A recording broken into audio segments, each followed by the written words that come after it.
semuanya, perkenalkan saya Amelia Silvanggraini dengan NIM 1412402661 dari kelas EMF. Nah, di sini saya akan menyampaikan ulang mengenai materi dari ekonomi manajerial yang berjudul Teori Perusahaan dan Pengambilan Keputusan Manajerial dari pertemuan sebelumnya. Nah, di sini teori perusahaan itu dilihat dari dua pandangan. Yang pertama itu pandangan klasik, yang artinya menganggap perusahaan sebagai kotak hitam yang secara ajaib mengubah input menjadi output, tetapi pandangan ini terlalu sederhana dan mengabaikan kompleksitas internal. Nah, yang kedua itu ada pandangan modern, yang artinya teori ini melihat perusahaan sebagai organisasi yang kompleks yang terdiri dari individu-individu dengan tujuan, insentif, dan informasi yang beragam. Nah, fungsi dari teori perusahaan itu adalah menjelaskan mengapa perusahaan itu ada dan sebagai alternatif dari mekanisme pasar dan bagaimana ia itu berfungsi secara internal untuk mengurangi biaya transaksi dan meningkatkan efisiensi. Lalu ada dua tujuan perusahaan. Yang pertama itu tujuan klasik yang memaksimalkan laba atau profit. Lalu tujuan yang kedua itu ada tujuan modern yang memaksimalkan nilai perusahaan. Nah, di sini organisasi itu hadir dalam berbagai tingkatan, mulai dari organisasi global seperti Perserikatan Bangsa-Bangsa dan Organisasi Perdagangan Dunia, hingga organisasi yang berskala nasional.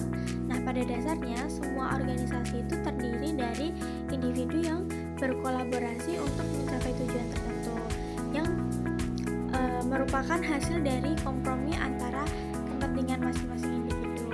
Nah, tujuan-tujuan ini ditetapkan oleh individu dan dapat dievaluasi berdasarkan kriteria tertentu. Meskipun proses penilaian tersebut seringkali kompleks karena melibatkan berbagai perspektif.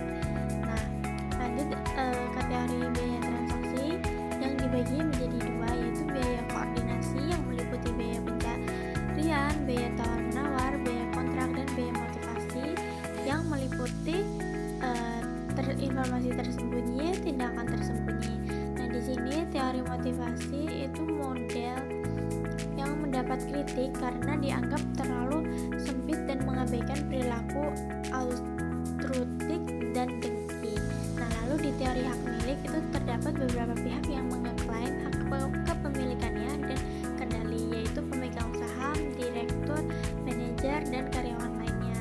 Nah, di sini ada dua isu utama dalam menjawab pertanyaan itu, yaitu ada kontrol residual dan imbal hasil residual. Nah, lanjut materi selanjutnya yaitu pembuatan keputusan ekonomis. Jadi ekonomi manajerial itu berfokus pada perilaku manajer dalam pengambilan keputusan yang mempengaruhi kinerja perusahaan. Nah, fokus analisis ekonomi manajerial itu adalah perilaku manajerial. Nah, dalam hal ini ekonomi manajerial itu menyediakan alat dan kerangka untuk membantu manajer memilih alternatif terbaik dalam pengambilan keputusan. Lalu ada fokus utama dari ekonomi manajerial itu adalah perilaku perusahaan. Nah, pemahaman terhadap perilaku perusahaan itu diperlukan untuk dapat memahami perilaku manajer.